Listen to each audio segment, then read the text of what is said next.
السلام عليكم ورحمة الله وبركاته. على المودة والخير نلتقي وإياكم وسؤال فقهي.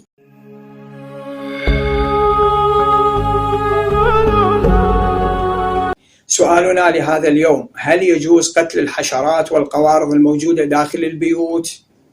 الجواب: تتواجد مختلف القوارض والحشرات كالعناكب وأبو بريس والذباب وغيرها في الكثير من البيوت، وهذا يؤدي إلى الأضرار من نواحي متعددة، إما صحية أو اقتصادية أو نفسية وغيرها.